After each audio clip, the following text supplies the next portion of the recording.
Hello guys, तो कैसे हैं आप सब। ये कहानी सच्ची घटना पर आधारित है, तो इस कहानी को पूरी एंड तक देखना और लाइक शेयर और ऐसी हाई हॉरर और दर्वनी कहानियों के लिए चैनल को सब्सक्राइब कर देना। तो चलिए शुरू करते हैं।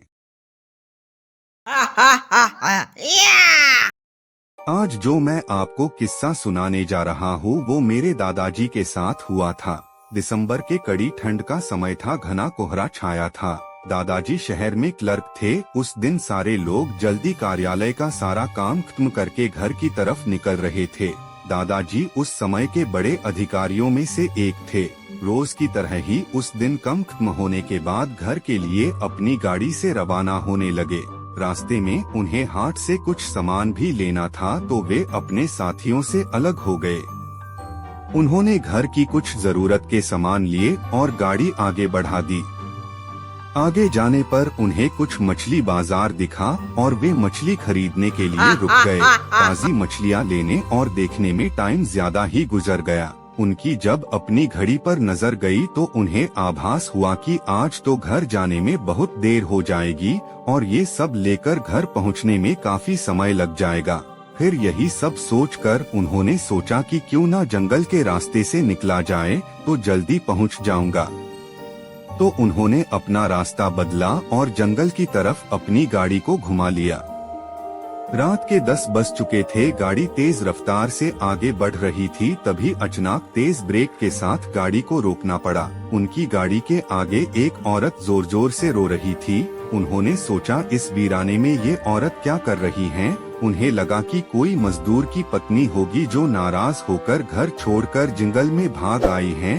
तो उन्होंने उससे पूछा कि यहाँ जंगल में तुम क्या कर रही हो, लेकिन उसने कोई जवाब न देकर और जोर जोर से रोने लगी। सारे जंगल में उसकी हूँ सी सिसकियां गूंज रही थी। फिर दादाजी ने पूछा तुम्हारा घर कहाँ है, लेकिन वो कुछ भी ना बोली। तब दादाजी ने कहा कि आज चलो मेरे घर में रहना, सुबह अपने घर चली जाना। ये जंगल बहुत सारे जंगली जानवर से भरा है, रात भर यहाँ मत रुको। चलो आज मेरे घर में सबके लिए खाना बना देना और कल सुबह अपने घर चली जाना। उसने ये सुना तो झट से तैयार हो गई और गाड़ी में पीछे की सीट पर बैठ गई। सिर में बड़ा सा घूंघट डालने की वजह से उसका चेहरा छिपा हुआ था। कुछ ही देर में गाड़ी घर के दरवाजे पे थी। घर के लोग कब से उनकी राह देख रहे थे। गाड़ी रुकते ही माँ ने पूछा आज तो बहुत देर हो गई और सारे लोग आ भी चुके हैं। तब उन्होंने सारी बातें अपनी माँ को बताई और कहा कि आज खाना इससे बनवा लो, कल सुबह ये अपने घर चली जाएगी। इतनी रात को बेचारी जंगल में कहाँ भटकती, इसलिए मैं ले आया। पर माँ को कुछ संदेह हो रहा था कि कहीं चोर तो नहीं है, रात को सोने के बाद या खाना बनाते समय कहीं घर के सामान ही चुरा कर ना ले जाए। पर बेटे की बात को कैसे माना करती। उन्होंने उस औरत को कहा देखो आज तो मैं रख ले रही हूँ, लेकिन कल सुबह होते ही यहाँ से चली जाना और जाओ रसोई में ये सामान उठा कर ले जाओ और खाना बना दो। उसने फिर से जवाब नहीं दिया, बस हूँ की ध्वनि सी बाहर आई और वो सारा सामान लेकर माँ के पीछे दो चल दी। रसोई में सारा सामान रखवा कर माँ ने उसे खाना जल्दी बनाने की सख्त हिदायत दी और वहाँ से चली गई। लेकिन उनका मन कुछ परेशान सा था।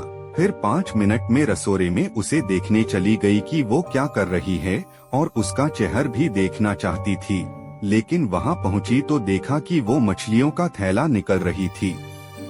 उन्होंने बहुत जोर से गुस्से में कहा यहाँ सब खाने का इंतजार कर रहे हैं और तुम अभी तक मछलियाँ ही निकल रही हो, कल सुबह तक बनाओगी क्या।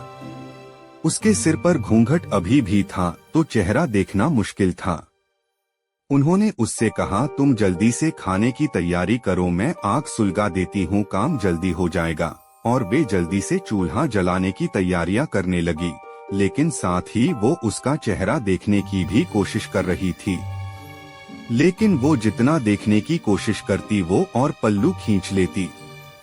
अंत में हार कर वे बोली देखो मैंने आग सुलगा दी है, अब आगे सारा काम कर लो, कुछ जरूरत हो तो बुला लेना। लेकिन वो फिर कुछ नहीं बोली। अब उन्हें लगा कि यहाँ से जाने में ही ठीक है, वरना मेरा भी समय खराब होगा और हो सकता है अनजान लोगों से डर रही हो।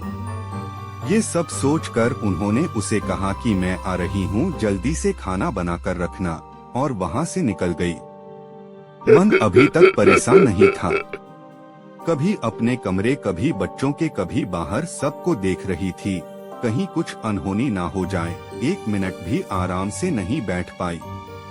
अभी 5 मिनट ही हुए थे, पर उनके लिए वो घड़ी पहाड़ सी हो रही थी।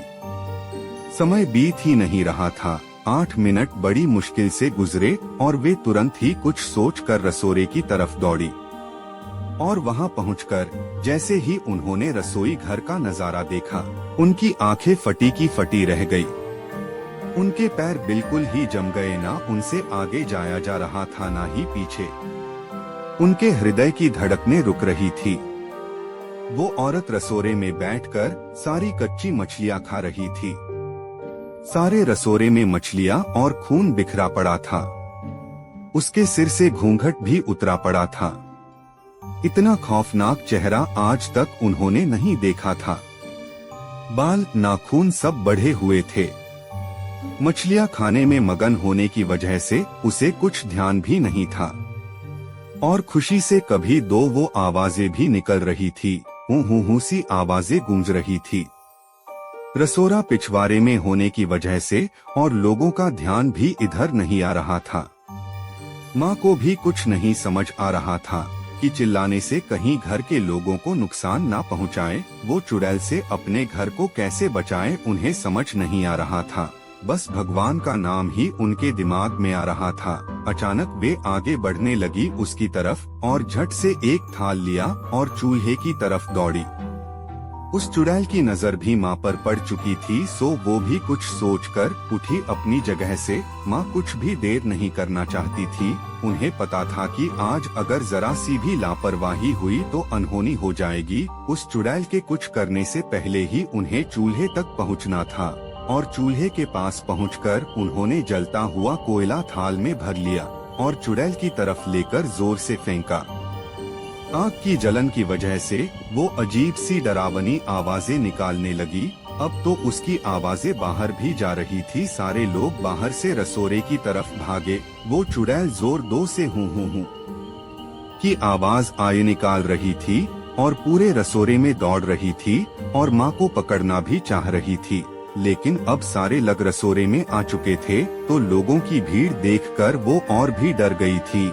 लोगों की भीड़ को ठेलती हुई वो बाहर जंगल की तरफ भागी और सारे लोग ये मंजर देखकर डरे सहमे से खड़े थे और मन ही मन माँ की हिम्मत की दाद दे रहे थे।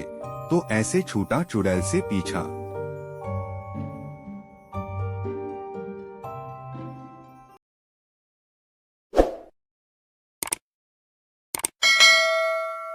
तो चलिए गाइस, आज के लिए इतना ही। वीडियो एंड तक देखने के लिए धन्यवाद। नई वीडियो में मिलते हैं, तब तक के लिए बाय बाय।